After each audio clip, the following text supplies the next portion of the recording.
سامعین سے گزارش کی جاتی ہے کہ ہمارے دونوں چینلز کے پلیٹ فارم سے جتنی بھی آڈیو بکس کی ریکارڈنگ کمپلیٹ ہو چکی ہے اسے خود بھی سنیں اور زیادہ سے زیادہ شیئر کرنے کی کوشش کریں، اور ہمارے سوشل میڈیا پلیٹ فارم کے لنکس ڈسکرپشن میں دیے گئے ہیں۔ ہمیں سبسکرائب اور فالو ضرور کریں تاکہ آپ کو ضروری اپڈیٹس ملتے رہیں، اور ہماری ٹیم کی فنانشیل سپورٹ کے لیے پیٹریون کے لنک ضرور چیک کریں۔ جزاک اللہ۔ بسم اللہ الرحمن الرحیم۔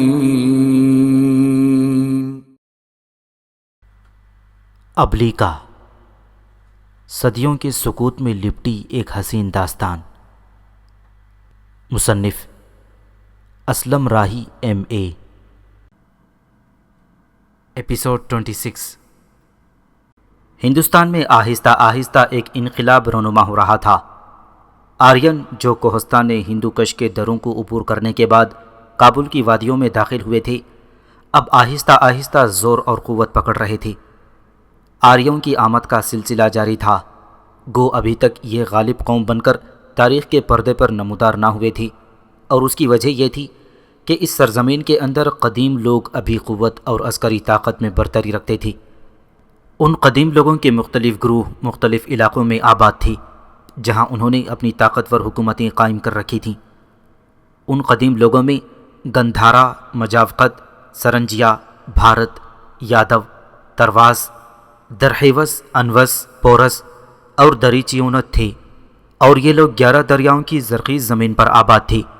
یہ 11 دریا یہ تھے: دریائے سندھ، دریائے کابل، دریائے جہلم، دریائے چناب، دریائے راوی، دریائے ستلج، دریائے بیاس، دریائے سرسوتی، دریائے گنگا، دریائے جمنا اور دریائے سونات۔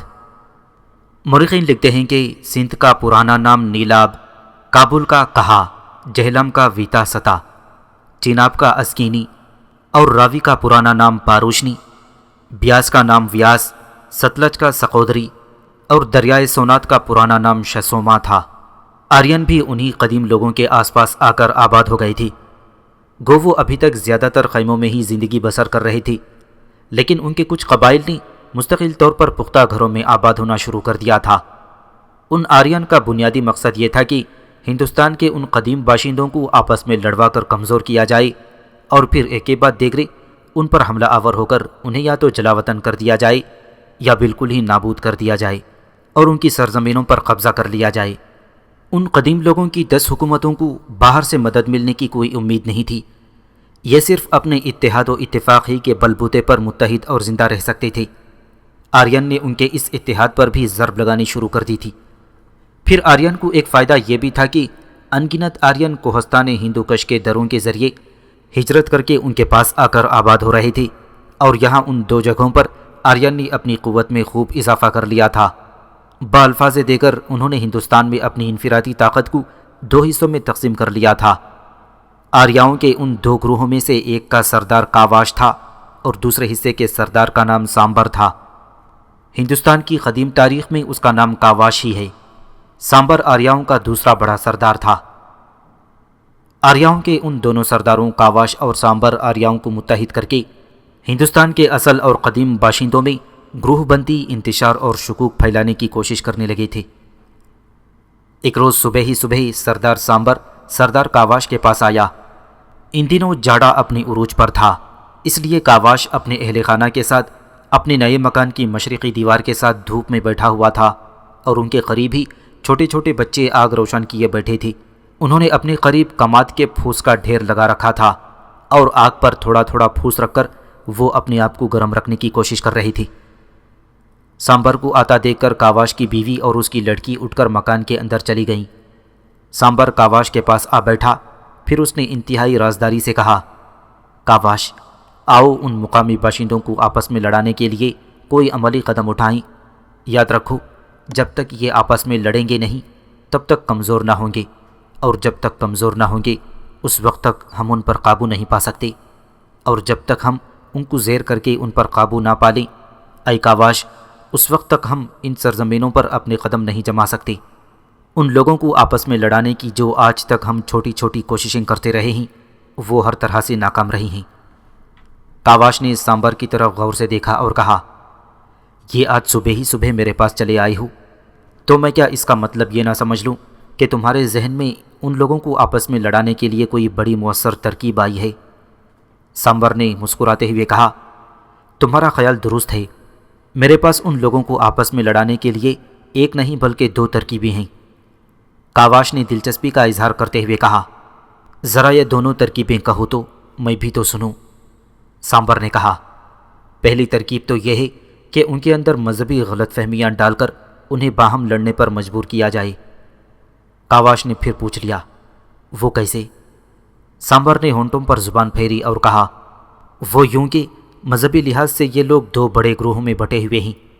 ایک گروہ وششتا دیوی کو اہمیت دیتا ہے اور دوسرا گروہ اوشا دیوی کو۔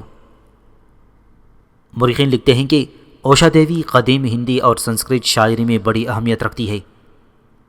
کاواش نے پھر کہا، کیا یہ لوگ ان دیویوں کے علاوہ کسی اور کو نہیں مانتے؟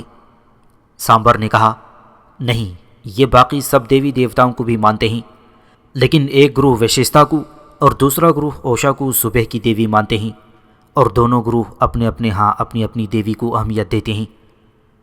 کاواش نے غور سے سامور کی طرف دیکھا اور کہا، ان مقامی لوگوں کے دوسرے دیوی دیوتاؤں کے نام بھی لو تاکہ میں معاملے کی جڑ تک پہنچ سکوں۔ سامور نے کہا، ان لوگوں کے دوسرے دیوی دیوتاؤں میں پہلا ویاس ہے، یہ جنت اور فضاؤں کا دیوتا ہے۔ اس کے بعد پرتھوی ہے، یہ زمین کی دیوی ہے۔ پھر دردا آسمانوں کا دیوتا ہے۔ اس کے بعد بارش اور گرج کا دیوتا اندر، آندھیوں کا دیوتا اروت اور بارش کا دیوتا پرجنا۔ اس کے علاوہ بھی ان کے اور دیوتا ہیں، مثلاً رورا، سیوا، داپو، اور پھر سب سے بڑا ان کا دیوتا سورج دیوتا ہے، جس کی پرستش 6 مختلف کاموں کے لیے کی جاتی ہے۔ سوریا کی حیثیت سے یہ روشنی کا دیوتا ہے، سویتا کے نام سے زرخیزی کا، متر کے نام سے قوت کا، پشن کے نام سے زراعت کا، اور وشنو کے نام سے تیزی اور سرعت کا دیوتا منسوب ہے۔ کاواش نے سامور کی طرف حیرت سے دیکھا اور پوچھا، ان لوگوں سے متعلق تمہارا علم تو حیرت انگیز ہے، یہ ساری معلومات تم نے کہاں سے اور کیسے حاصل کی؟ سامور نے کہا، میں نے ان لوگوں سے متعلق بہت کچھ جان رکھا ہے۔ ان لوگوں میں مذہبی اختلاف کی بنیاد پر لڑائی جھگڑا اس طرح شروع کرایا جا سکتا ہے کہ یہ لوگ 2 مذہبی گروہوں میں بٹے ہوئے ہیں، ایک گروہ وششتا دیوی کو اور دوسرا گروہ اوشا دیوی کو اہمیت دیتا ہے۔ وششتا دیوی کا سب سے بڑا مندر ہڑپا شہر میں ہے اور اوشا دیوی کا سب سے بڑا مندر بھارت شہر میں ہے۔ ان دنوں وششتا دیوی کے مندر کے بڑے پجاری کا نام وشوامترا اور اوشا دیوی کے مندر کے سب سے بڑے پجاری کا نام بھریگ ہے۔ اب ان لوگوں میں لڑائی جھگڑا شروع کرانے کی پہلی ترکیب تو یہ ہے کہ ان کے یہ جو دونوں بڑے پجاری ہیں، ان دونوں کے درمیان ایسے دھرمی اختلافات پیدا کیے جائیں کہ یہ دونوں اپنے ماتحت مندروں کو بھی ایک دوسرے کے خلاف کام کرنے پر اکسائیں۔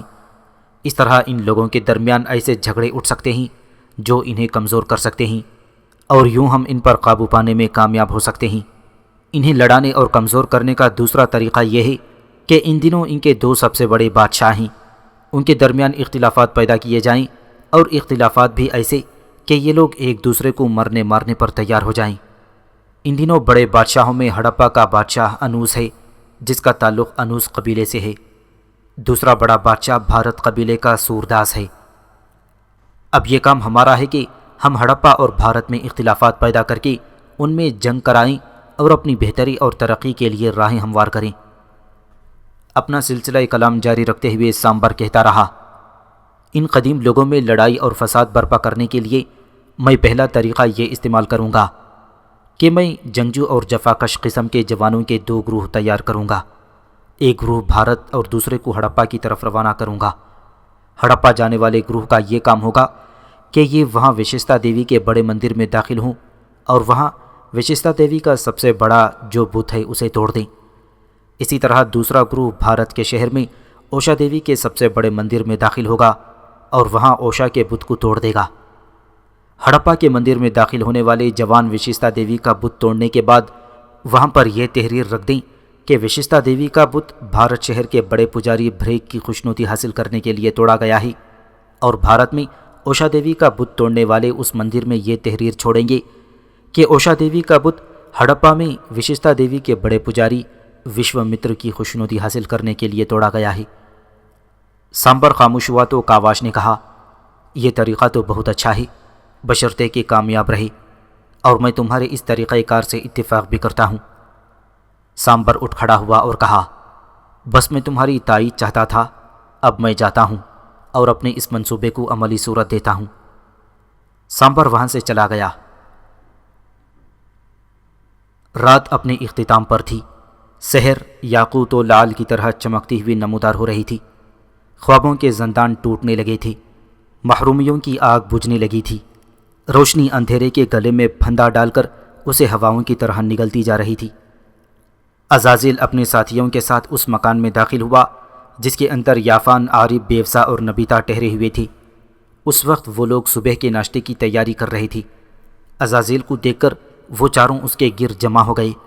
عزازیل کے ساتھی صبر اور زنکبور بھی وہاں آ گئے، جن کو عزازیل یافان اور عارب کے پاس چھوڑ گیا تھا۔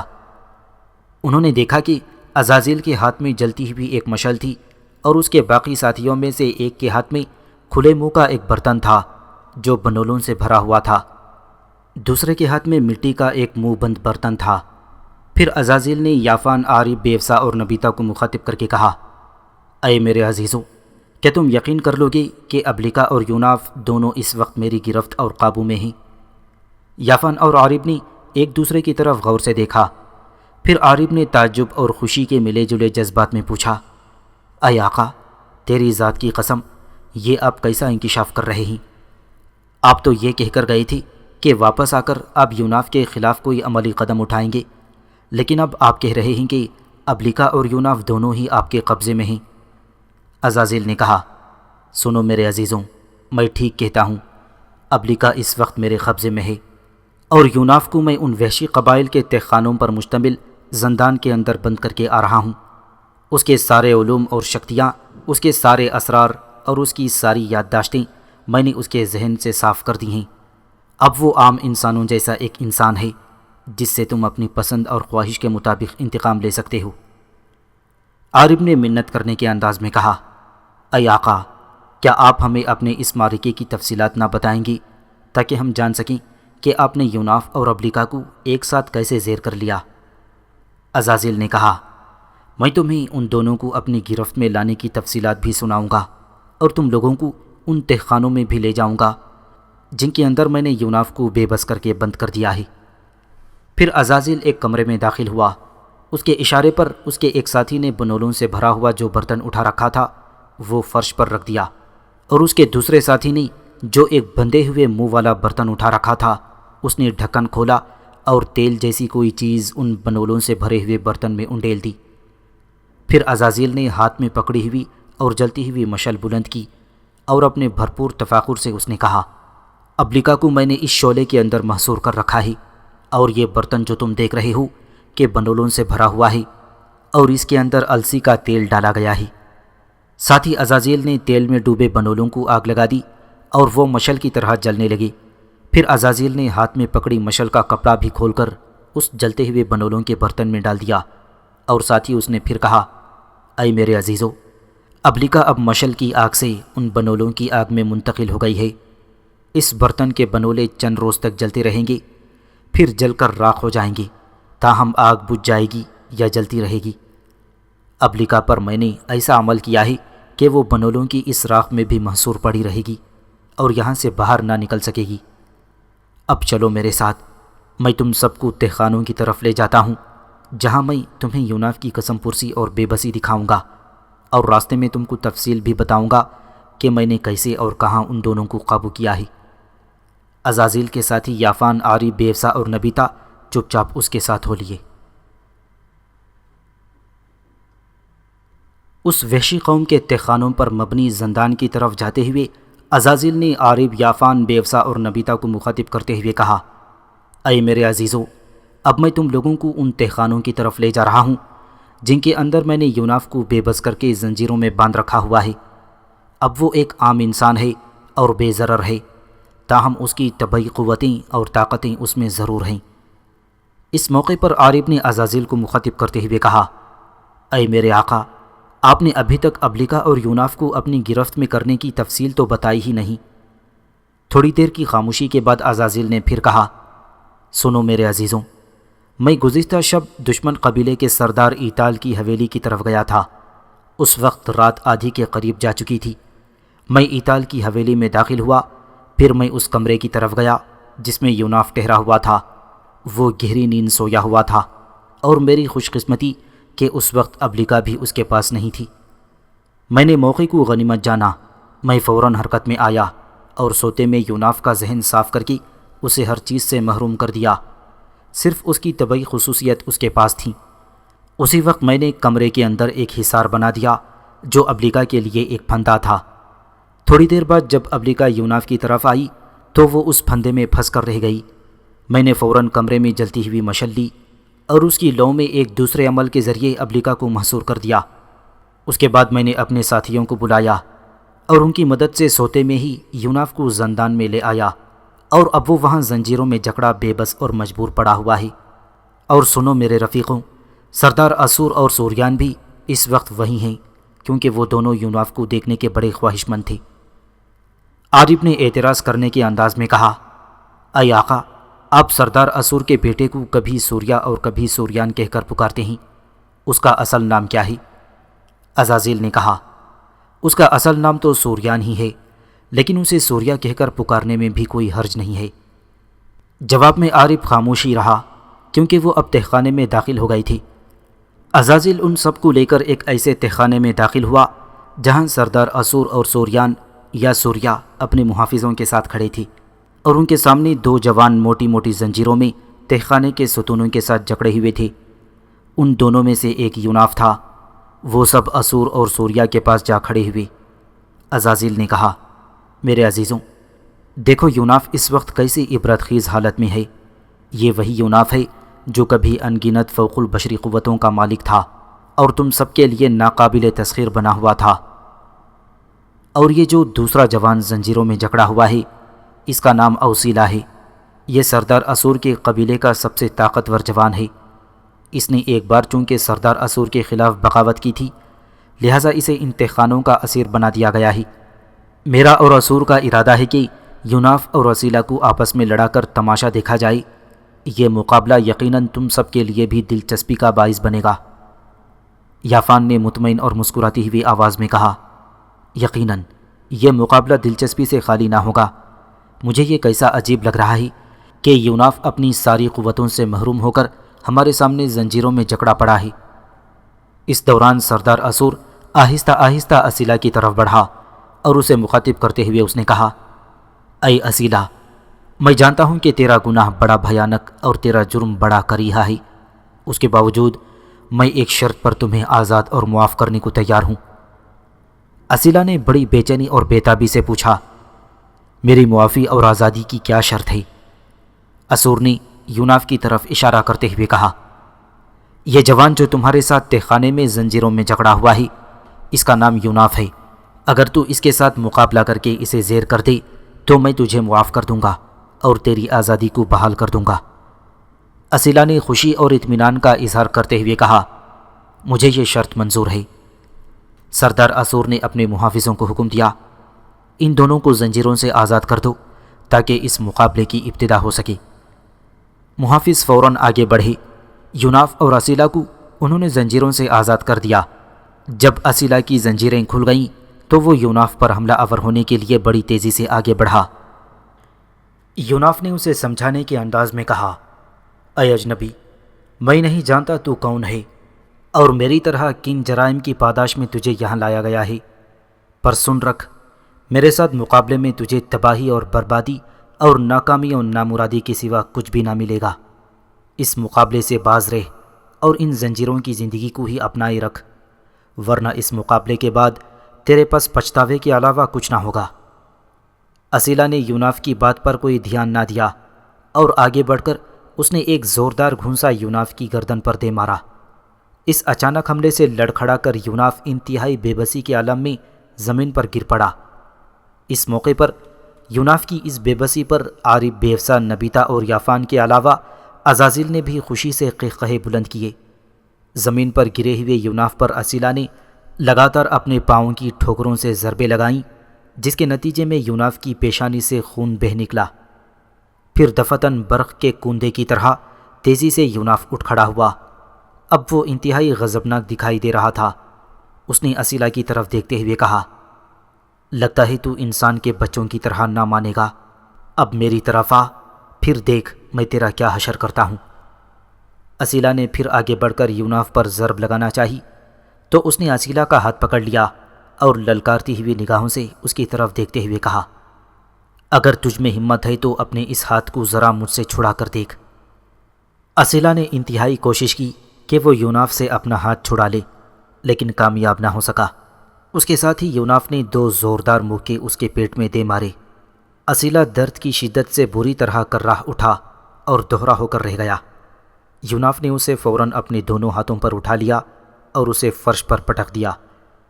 فرش پر گر کر اسیلہ اور زیادہ کرراہنے لگا۔ جب اس نے دیکھا کہ یوناف انتہائی قہرمانیت کے ساتھ پھر اس کی طرف آ رہا ہے تو اس نے اپنے دونوں ہاتھ جوڑ کر منت کے انداز میں کہا، مجھے معاف کر دو، مجھ سے خطا ہوئی جو میں تمہارے ساتھ مقابلہ کرنے پر رضامند ہو گیا۔ یہ سن کر یوناف آگے بڑھتے بڑھتے رک گیا۔ عین اس وقت عزازیل نے عارب کو مخاطب کر کے کہا، اے عارب، کیا تم یوناف سے اپنے انتقام کی ابتدا اس تہخانے سے نہ کرو گے؟ آگے بڑھ کر اس سے ٹکرا جاؤ، پہلے اپنی طبعی حالت میں اس سے مقابلہ کرو۔ اگر تم غالب رہو تو بہتر، ورنہ اگر تم یہ دیکھو کہ یوناف کو تم زیر نہیں کر سکتے تو پھر اپنی سری قوتوں کو عمل میں لاؤ اور یوناف کا حلیہ بگاڑ دو۔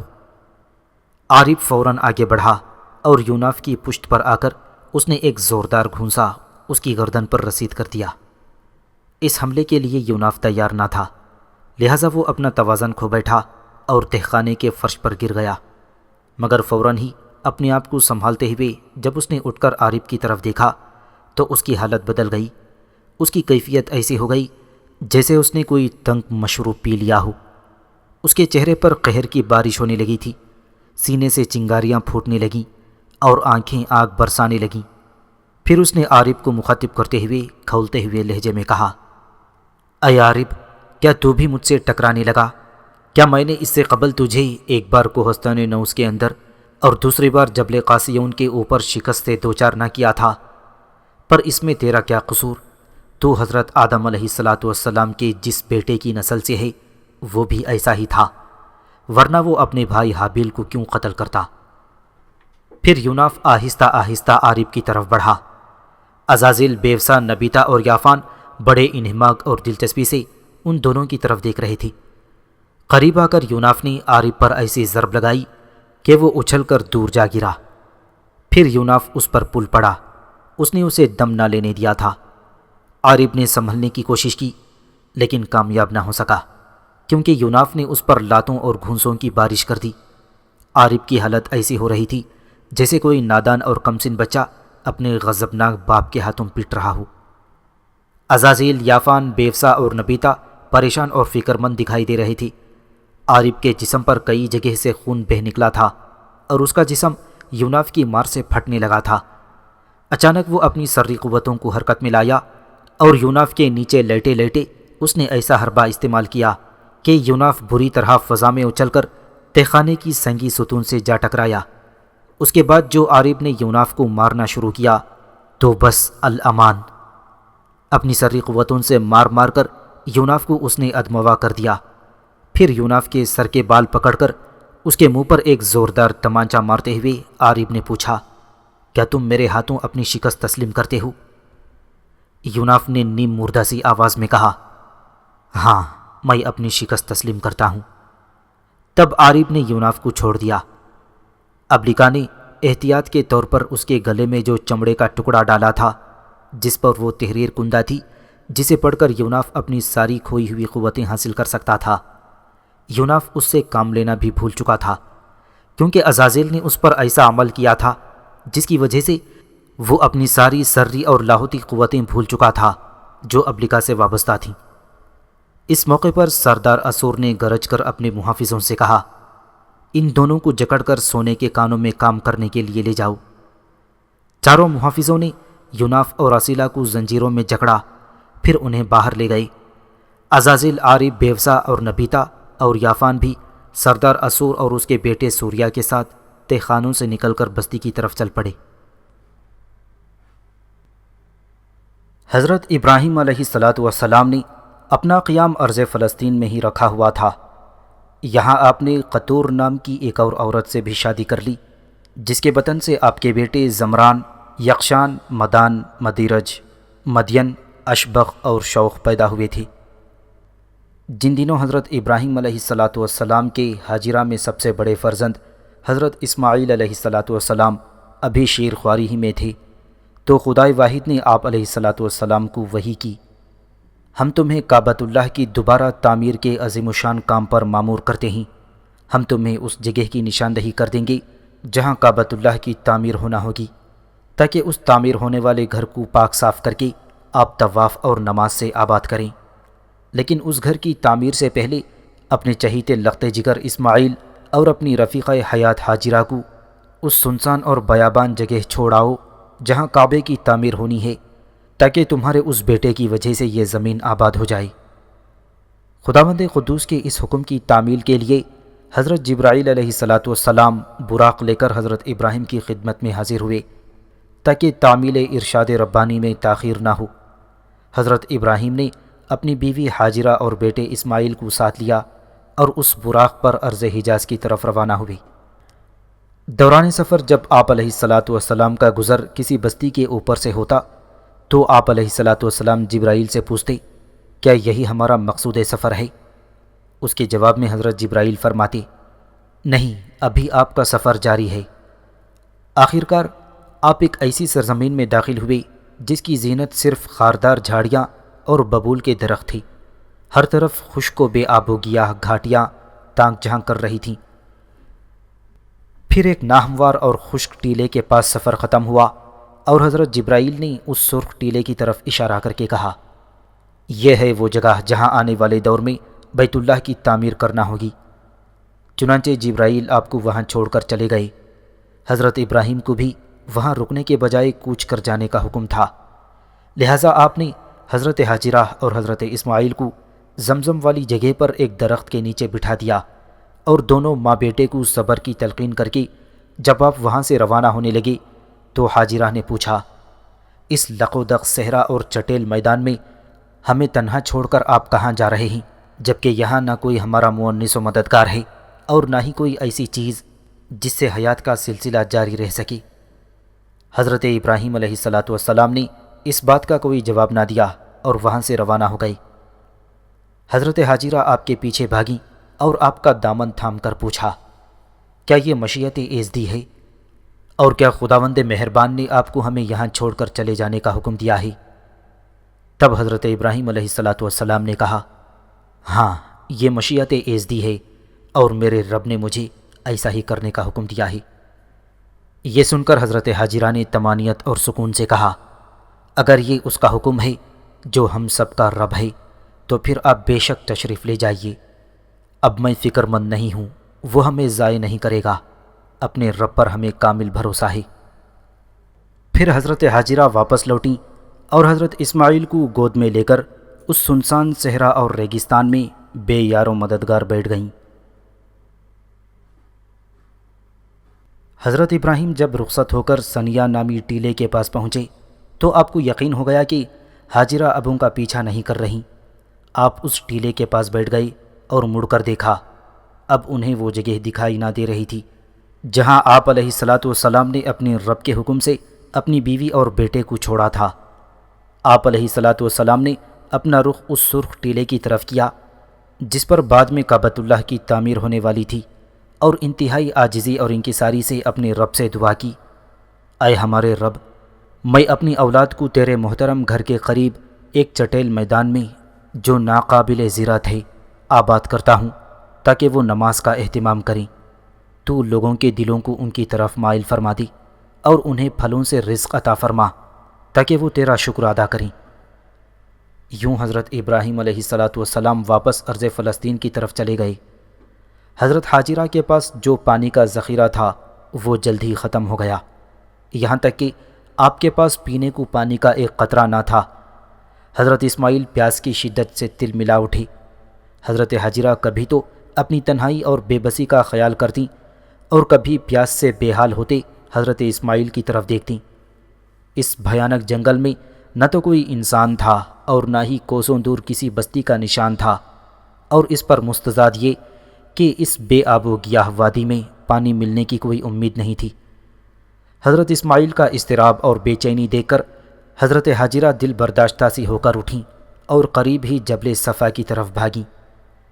جبل صفا پر چڑھ کر آپ نے اپنی متجسس اور مضطربانہ نگاہیں ہر سمت دوڑائیں کہ شاید کوئی بھوکا بھٹکا انسان دکھائی دے جائے یا کہیں پانی کی نشاندہی ہو جائے، لیکن وہاں تو محرومی اور مایوسی کے سوا کچھ نہ تھا۔ آپ کی نگاہ قریبی پہاڑی پر پڑی جو جبل مروہ تھا، لہٰذا آپ صفا سے اتریں، درمیانی وادی کو بڑی تیزی سے طے کیا، پھر جبل مروہ پر آ کر پوری توجہ سے گرد و پیش کا جائزہ لیا، لیکن وہاں بھی کچھ نہ تھا۔ مایوس ہو کر آپ نے دوبارہ جبل صفا کا رخ کیا۔ اس طرح حضرت حاجرہ نے صفا اور مروہ کے درمیان 7 چکر لگائی۔ اسی سعی اور کشمکش کے دوران آپ بھاگ کر اپنے بچے کو بھی دیکھ آتی تھیں۔ حضرت اسماعیل کی بگڑتی ہوئی حالت دیکھ کر آپ کے غم و اندھ اور کرب و ملال میں ہر لمحہ اضافہ ہوتا جا رہا تھا۔ 7ویں مرتبہ جب حضرت حاجرہ علیہ الصلاۃ والسلام جبل مروہ پر آئیں تو انہیں کوہستانوں اور وادیوں کے اندر گونجتی ہوئی ایک پرکشش اور دل فریب آواز سنائی دی۔ جبل مروہ کے اوپر آپ ہمتن گوش ہو کر دوبارہ اس آواز کو سننے کی کوشش کرنے لگیں۔ وہ خوشگوار آواز دوبارہ سنائی دی تو آپ نے اپنے آپ سے باتیں کرتے ہوئے کہا، بار الہ، یہ کیسی آواز ہے؟ آپ کے کان جب دوبارہ اس روح پرور آواز سے لطف اندوز ہوئے تو اندازہ ہوا کہ وہ آواز اس طرف سے آ رہی ہے جدھر اسماعیل پڑے ہوئے تھی۔ وہ دیوانہ وار اس طرف دوڑ پڑیں۔ جب وہ حضرت اسماعیل کے قریب پہنچیں تو دنگ رہ گئیں کہ وہاں حضرت اسماعیل کے قریب اللہ کے مقرب فرشتے حضرت جبرائیل کھڑے تھے۔ حضرت جبرائیل نے پوچھا، ابراہیم آپ کو اس سنسان و بیابان جنگل میں کس کے سپرد کر گئے ہیں؟ حضرت حاجرہ نے بڑی متانت سے جواب دیا، اللہ کے سپرد۔ جبرائیل نے کہا، پھر تو وہ کافی اور شافی ہے۔ تب حضرت حاجرہ نے پوچھا، کیا میری دادرسی بھی ہوگی؟ جواب میں حضرت جبرائیل نے اپنی ایڑی زمین پر رگڑی اور خدائے بزرگ و برتر نے وہاں پانی کا چشمہ جاری کر دیا۔ جبرائیل وہاں سے روپوش ہو گئے۔ مورخین لکھتے ہیں کہ بعض روایات میں ہے کہ حضرت جبرائیل نے انگلی کا اشارہ کیا اور چشمہ جاری ہو گیا۔ حضرت حاجرہ نے اپنا مشکیزہ پانی سے بھر لیا تو خیال گزرا کہ یہ پانی ادھر ادھر ضائع نہ ہو جائے، اس لیے اس کے ارد گرد مٹی کی باڑ باندھی اور ساتھ ہی اپنی زبان سے فرمایا، زم زم، یعنی رک جا رک جا۔ اس طرح اللہ تعالیٰ نے چشمہ جاری فرما کر حضرت حاجرہ اور حضرت اسماعیل کے وہاں رہنے کے لیے ایک سبب بنا دیا، اور دونوں ماں بیٹا وہاں سنسان بیابان کے اندر زندگی بسر کرنے لگے۔ تاہم حضرت ابراہیم علیہ الصلاۃ والسلام ان سے ملنے ہر سال آتے رہے۔ تھوڑے عرصے کے بعد قبیلہ بنو جرہم کا ایک تجارتی کارواں صحرا میں بھٹک کر اس جگہ قریب آ گیا جہاں حضرت حاجرہ اور اسماعیل قیام پذیر تھے۔ یہ بہت بڑا تجارتی کارواں یمن سے شام کی طرف بغرض تجارت جا رہا تھا، مگر صحرا میں بھٹک گیا تو پڑاؤ کر لیا۔ اس کارواں کے 3 بڑے سردار تھے، ایک سعید بن اسامہ بن عقیل، دوسرا مزاز بن عمرو اور تیسرا محلیل بن سعد بن عوف۔ پڑاؤ کرنے کے بعد یہ تینوں سردار ایک خیمے کے باہر سائے میں بیٹھے ہوئے تھے کہ ایک جوان بھاگتا ہوا آیا اور ان تینوں سرداروں کو مخاطب کر کے اس نے کہا، اے سرداران جرہم، ذرا اوپر فضا میں تو دیکھو۔ ساتھ ہی اس نے ہاتھ سے ایک طرف اشارہ بھی کر دیا۔ انہوں نے دیکھا فضا میں ایک پرندہ پرواز کرتا ہوا جا رہا تھا۔ سعد بن اسامہ نے کہا، یہ پرندہ ان صحراؤں کے اندر کیسے؟ اس جوان نے سعید کو مخاطب کر کے کہا، اے سردار، یہ صرف پرندہ نہیں بلکہ آبی پرندہ ہے۔ سعید بن اسامہ نے کہا، میں اسے پہچان چکا ہوں، اسی لیے تو میں نے پوچھا تھا کہ یہ پرندہ ان صحراؤں کے اندر کیسے؟ اس بار بنو جرہم کے دوسرے سردار مزاز بن عمرو نے کہا، اس پرندے کی ان صحراؤں میں موجودگی یہ بتاتی ہے کہ یہاں کہیں ضرور پانی کا ذخیرہ ہے جہاں سے یہ پرندہ آیا ہے یا جہاں جا رہا ہے۔ مزاز خاموش ہوا تو تیسرے سردار محلیل بن سعد نے اپنے خیالات کا اظہار کرتے ہوئے کہا، یہ کیسے اور کیوں کر ممکن ہے کہ ان صحراؤں اور سنگلاخ چٹانوں کے اندر پانی کا کوئی ذخیرہ ہو؟ برسوں سے ہم تجارت کی غرض سے یمن اور شام کے درمیان سفر کر رہے ہیں، پر ان صحراؤں کے اندر ہم نے کبھی پانی کا کوئی ذخیرہ نہیں دیکھا۔ اس بار سعید بن اسامہ نے کہا، ٹھیک ہے، ہم برسوں سے ان صحراؤں میں سفر کر رہے ہیں اور ہم نے کبھی کوئی پانی کا ذخیرہ نہیں دیکھا، لیکن اس سے قبل ہم نے کبھی ایسے آبی پرندے کو بھی ان صحراؤں کے اندر نہیں دیکھا۔ میرا دل کہتا ہے یہاں نزدیک ہی کہیں پانی موجود ہے۔ پھر سعید نے آنے والے نوجوان سے کہا، اپنے 2 اور ساتھیوں کو ہمراہ لو اور جس سمت سے یہ پرندہ آیا ہے اس سمت ذرا آگے جا کر دیکھو، شاید کہیں پانی کا ذخیرہ ہو۔ وہ جوان وہاں سے ہٹ گیا۔ تھوڑی دیر بعد 3 سوار اپنے اونٹوں کو اس سمت سرپٹ دوڑا رہی تھی جدھر سے وہ پرندہ آیا تھا۔ حضرت ہاجرہ حضرت اسماعیل کے ساتھ دشت و بیابان میں اللہ کے حکم سے پھوٹنے والے اس چشمے کے کنارے بیٹھی تھیں کہ بنو جرہم کے وہ تینوں اونٹ سوار ان کے پاس آ رکی۔ اس صحرا میں پہلی مرتبہ کسی اور انسان کو دیکھ کر آپ بے حد خوش ہوئیں۔ ان تینوں میں سے ایک سوار نے پوچھا، اے خاتون، تم اور تمہارا بیٹا کہاں سے آئے ہو اور اس چشمے کا راز کیا ہے جبکہ یہاں پہلے کوئی چشمہ نہ تھا؟ ہمارا تعلق یمن کے قبیلے بنو جرہم سے ہے۔ یمن سے شام کی طرف جاتے ہوئے ہمارا تجارتی کارواں صحرا کے اندر بھٹک گیا۔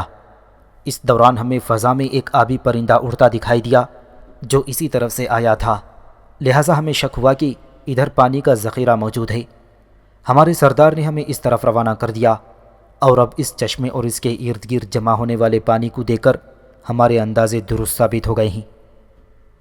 جواب میں حضرت ہاجرہ علیہ السلام نے اپنے پورے حالات حضرت ابراہیم کے وہاں اس دشت میں چھوڑنے اور چشمہ جاری ہونے تک تفصیل سے کہہ دیے۔ یہ سب سن کر وہ تینوں سوار وہاں سے چلے گئے۔ بنو جرہم کے تینوں سردار وہیں خیمے کے سائے میں بیٹھے تھے کہ وہ تینوں سوار ان کے پاس آئے اور ان میں سے ایک نے خوشی سے چلا کر کہا، اے سرداران جرہم، ہم ایک معجزہ، ایک خرق عادت، ایک فوق البشری واقعہ دیکھ کر آ رہے ہیں۔ ان صحراؤں کے اندر پانی کا ایک چشمہ جاری ہے جس کی وجہ سے دشت کے اندر پانی کا ایک ذخیرہ جمع ہو گیا ہے، اور اس چشمے کے کنارے ایک خاتون اور اس کا بیٹا رہ رہے ہیں۔ عورت کا نام ہاجرہ اور اس کے بیٹے کا نام اسماعیل ہے۔ اس کے بعد اس نے حضرت ہاجرہ اور اسماعیل کے پورے حالات اپنے سرداروں کو سنا ڈالے۔ جب وہ سوار خاموش ہوا تو مزاز بن عمرو نے کہا، یہ سوار تو بہت اچھی خبر لائے ہیں۔ اگر یہاں پانی وافر ہے تو پھر ان صحراؤں کے اندر آباد ہو کر ہم اپنے لیے خوب غلہ اور اناج پیدا کر سکتے ہیں اور اس تجارت سے زیادہ کچھ کما سکتے ہیں۔ یہ زمین برسوں سے پانی کی منتظر ہے، اسے کسی نے جوتا ہی نہیں، اور جب ہم اسے جوت کر پانی دیں گے تو یہ ہمارے لیے بے شمار غلہ اور پھل پیدا کرے گی۔ دوسرے سردار محلیل بن سعد بھی بولتے ہوئے کہنے لگا، فضاز ٹھیک کہتا ہے، اس زمین کو جوت کر ہم اپنی ضرورت سے کہیں زیادہ پھل اور غلہ پیدا کر سکتے ہیں۔ بنو جرہم کا اول سردار سعید بن اسامہ اٹھ کھڑا ہوا اور اپنا ہاتھ بلند کر کے اس نے چلا کر کہا، اے بنو جرہم، اٹھ کھڑے ہو، اس چشمے کی طرف کوچ کرو اور وہاں اپنی خوشحالی کا سامان پیدا کرو۔ پانی کے ذخیرے اور چشمے کی خوشخبری سن کر آن کی آن میں بنو جرہم کے ایک خیمے سے آخری خیمے تک خوشی کی لہر دوڑ گئی۔ پھر سعید بن اسامہ کے حکم پر بنو جرہم وہاں سے کوچ کر کے چشمے کی طرف روانہ ہو گئی۔ جس وقت بنو جرہم وہاں پہنچے تو سب کے سب وہ پانی کے ذخیرے کے پاس خیمہ زن ہوئے۔ پھر تینوں سردار حضرت ہاجرہ کے پاس آئی اور سعید بن اسامہ نے حضرت ہاجرہ کو مخاطب کر کے پوچھا، اگر آپ اجازت دیں تو ہم یہاں مستقل طور پر قیام کر لیں، اس طرح آپ کے پاس رونق بھی رہے گی اور ہم اس پانی سے فائدہ اٹھا کر یہاں غلہ اور پھل پیدا کریں گے اور اس علاقے کو آباد کریں گے۔ حضرت ہاجرہ علیہ السلام نے کہا، مجھے خوشی ہوگی اگر تم لوگ یہاں آباد ہو، لیکن اس شرط کے ساتھ کہ پانی کے مالکانہ حقوق میرے پاس رہیں گے۔ بنو جرہم کے ان سرداروں نے شرط منظور کر لی اور وہ وہاں آباد ہو گئے۔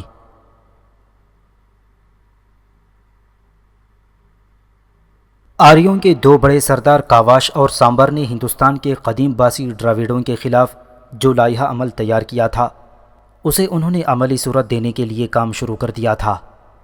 سامبر نے اپنے جوانوں کے 2 گروہ تیار کیے۔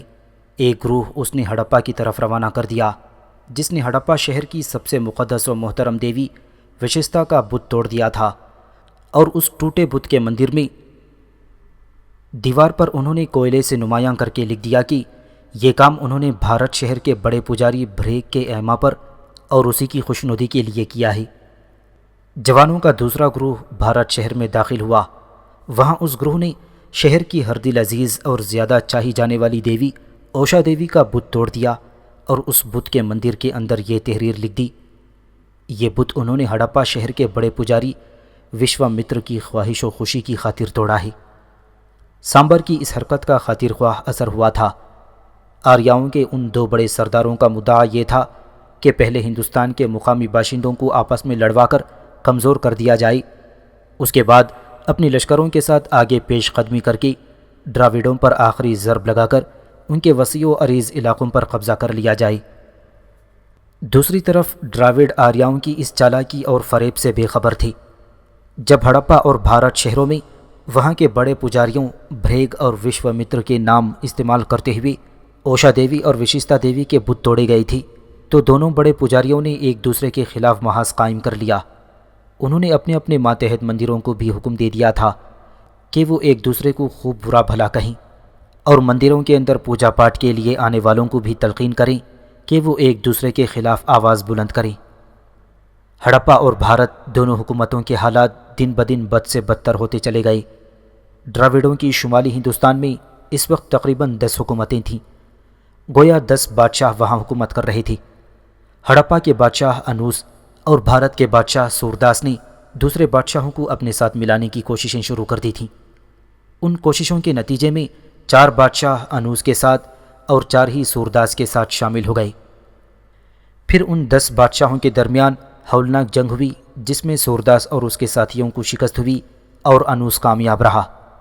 تاریخ میں یہ جنگ 10 بادشاہوں کی جنگ کہلاتی ہے۔ گو لڑائی کے بعد ان سب نے آپس میں صلح کر لی، لیکن اس جنگ نے انہیں کمزور کر دیا تھا اور آرین ان پر ضرب لگانے کو پر تولنے لگے تھے۔ سردار ایتال اور بڑا پجاری لتین بیٹھے آپس میں گفتگو کر رہے تھے کہ سردار کی بیٹی کیتم آئی اور ان کے سامنے بیٹھ گئی۔ پھر اس نے اپنے باپ ایتال کو مخاطب کرتے ہوئے کہا، اے میرے باپ، آپ جانتے ہیں کہ یوناف میرا بھائی ہے اور وہ مجھے بھائیوں جیسا ہی عزیز ہے۔ آج کئی روز سے اس سے متعلق کوئی خبر نہیں ہے، میں اس کے لیے بے حد پریشان ہوں۔ ایتال نے نرمی اور شفقت سے کیتم کی طرف دیکھا اور کہا، اے میری بیٹی، میں اور لتین نے اپنے قبیلے کے کچھ لوگ یوناف کو تلاش کرنے پر مامور کیے تھے، لیکن وہ سب ناکام لوٹ آئے ہیں۔ یوناف کا انہیں کہیں سراغ نہیں ملا۔ میں تو خود اس کے متعلق بہت پریشان ہوں۔ میں تو اسے بیٹوں کی طرح چاہنے لگا تھا، اور پھر میرے پاس تو وہ ایک طرح سے میری تقویت کا باعث بھی بنا ہوا تھا۔ کیتم نے کوئی جواب نہ دیا اور مایوس سی اٹھ کر وہاں سے چلی گئی۔ یوناف اور اسیلا ایک روز سونے کے کان میں کام کر رہے تھے۔ ان دونوں کے ہاتھوں میں کدالیں تھیں جن سے وہ چٹانوں پر ضربیں لگا رہے تھے۔ اسیلا ذرا سستانی کو رکا اور اس دوران وہ غور سے یوناف کو دیکھتا رہا۔ پھر اپنی کدال کندھے پر رکھ کر وہ یوناف کے پاس آیا اور مدھم آواز میں رازداری سے بولا، یوناف میرے دوست، تمہیں کئی روز ہو گئے ہیں یہاں میرے ساتھ کام کرتے ہوئے۔ مجھے تمہارے اخلاق نے بے حد متاثر کیا ہے۔ یہ لوگ اسی طرح ہم سے کام لے لے کر ہمیں مار ڈالیں گے۔ آؤ ہم یہاں سے بھاگ چلیں۔ یہاں سے نیچے سمندر کے کنارے جنوب کی طرف کئی آبادیاں ہیں، وہاں میرے کچھ جاننے والے ہیں۔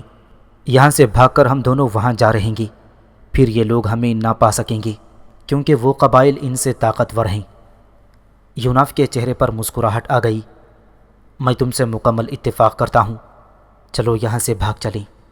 اس نے غور سے اسیلا کی طرف دیکھتے ہوئے کہا۔ اسیلا نے اپنی کدال پھینک دی اور سونے کی غار کے دہانے کی طرف چل پڑا۔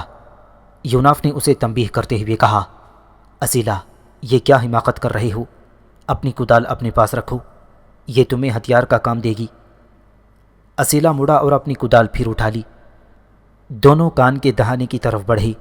وہاں کھڑے 2 محافظوں نے انہیں روکا، لیکن یوناف اور اسیلا نے ان کے سروں پر کدالیں دے ماری اور وہ بے ہوش ہو گئے۔ تب وہ دونوں وہاں سے بھاگ نکلنے میں کامیاب ہو گئے۔ اسی روز شام کے قریب عزازیل نے یافان، عارب، بیوسا اور نبیتا کو ایک کمرے میں جمع ہونے کا حکم دیا اور انہیں مخاطب کر کے کہا، اے میرے عزیزوں، میں 2-1 روز تک تم لوگوں سے رخصت ہو جاؤں گا لیکن یہاں سے روانہ ہونے سے قبل میں چاہتا ہوں کہ ابلیکا کا کوئی معقول بندوبست کر جاؤں، ایسا نہ ہو کہ میری غیر موجودگی میں تم لوگ کوئی بد احتیاطی کر بیٹھو اور ابلیکا تمہارے لیے پھر مصیبت اور اذیت بن جائے۔ بنولوں اور مٹی سے بھرے جس برتن کے اندر میں نے اسے محصور کر رکھا ہے اس میں ابھی تک تیل ہے اور بنولے جل رہے ہیں، لیکن اگر یہ آگ بجھ جائے تب بھی ابلیکا وہیں محصور رہے گی، تا وقت یہ کہ وہ برتن ٹوٹ جائے یا اس برتن کو کوئی بنولوں اور مٹی سے بالکل خالی کر دے اور دونوں چیزوں کو پھیلا دے۔ میں سمجھتا ہوں کہ میرے بعد تم لوگ اس برتن کی معقول حفاظت کا بندوبست نہ کر سکو گے، اور اگر تمہیں یہاں سے کہیں اور جانا پڑا تو تم لوگ کہاں کہاں اس برتن کو اٹھائے اٹھائے پھرو گی۔ سنو، اس بستی میں کل رات ایک آدمی مر گیا تھا جسے آج دن کے وقت بستی کے قبرستان میں دفن کر دیا گیا ہے۔ میں نے فیصلہ کیا ہے کہ آج شام ہوتے ہی ہم سب بستی کے قبرستان کا رخ کریں گے۔ آج دفن ہونے والے مردے کی قبر کھود کر اس کی لاش باہر نکالیں گے اور وہاں قبر کو کچھ اور گہرا کر کے پہلے اس برتن کو وہاں دبا دیں گے جس کے اندر ابلیکا محصور ہے۔ اس کے بعد پہلے کی طرح برتن کے اوپر اس ناش کو دفن کر دیں گے۔ اس طرح ابلیکا صدیوں تک وہاں پڑی رہے گی، نہ اس قبر کو کوئی کھودے گا اور نہ وہ برتن ٹوٹے گا، نہ مٹی سے خالی ہوگا۔ اس طرح صرف تم ہی نہیں بلکہ میں بھی ابلیکا کے شر اور اس کی اذیت سے محفوظ ہو جاؤں گا۔ میں اب ارض حجاز کا رخ کروں گا اور وہاں اللہ کے پیغمبر ابراہیم کے خلاف حرکت میں آؤں گا۔ عارب، یافا، نبیتا اور بیوسا نے اس معاملے میں عزازیل کی تائید کی، لہٰذا جب شام ہوئی تو انہوں نے قبر کھود کر وہ برتن جس میں ابلیکا محصور تھی وہاں دبا دیا اور ناش کو پہلے کی طرح دفنا کر جب وہ لوگ قبرستان سے تھوڑی ہی دور گئے تھے کہ بستی کا ایک جوان بھاگتا ہوا وہاں آیا اور اس نے عارب سے کہا، مجھے آپ کو یہ اطلاع دینے بھیجا گیا ہے کہ یوناف اور رسیلا آج شام سے تھوڑی دیر پہلے غار سے بھاگ نکلے ہیں۔ عارب نے کہا، تم جاؤ، میں ان دونوں کا بندوبست کرتا ہوں۔ پھر سب کے ساتھ عارب واپس آیا، وہاں سے اس نے اپنا چمڑے کا کوڑا لیا اور پھر وہاں سے غائب ہو گیا۔ رات کے وقت سمندر کے کنارے پر یوناف اور رسیلا جنوب کی طرف بھاگے جا رہی تھی تو چاندنی رات میں ایک چٹان کے قریب وہ اچانک رک گئی۔ انہوں نے دیکھا اس چٹان کے اوپر عارب کھڑا تھا۔ ان دونوں کو دیکھتے ہی وہ کسی پرندے کی طرح لمبی لمبی زقنتیں بھرتا ہوا ان دونوں کے سامنے آ کھڑا ہوا۔ پھر اس نے ان دونوں کو مخاطب کر کے انتہائی غضبناک اور زہریلے لہجے میں کہا، یہ تمہاری غلط فہمی ہے کہ تم دونوں یہاں سے بھاگ جاؤ گے۔ تم دونوں پر ہماری کڑی نگاہ ہے اور تم دونوں کے لیے یہاں سے بھاگ نکلنا ممکن نہیں۔ پھر اس نے اپنے چمڑے کے کوڑے سے ان دونوں کو مارنا شروع کر دیا۔ وہ انہیں اپنے آگے آگے بھگاتا ہوا انہی تہخانوں کے اندر لے گیا جہاں دن کو وہ سونے کے کان میں کام کرنے کے بعد رات کو آرام کرتی تھی۔ اس نے ان دونوں کو مار مار کر ادموا کر دیا اور پھر زنجیروں میں جکڑ دیا۔ اب ان دونوں پر پہلے سے بھی زیادہ سختی اور نگرانی کی جانے لگی اور دوسرے قیدیوں کی نسبت ان دونوں سے سونے کے کان میں زیادہ مشقت لی جانے لگی۔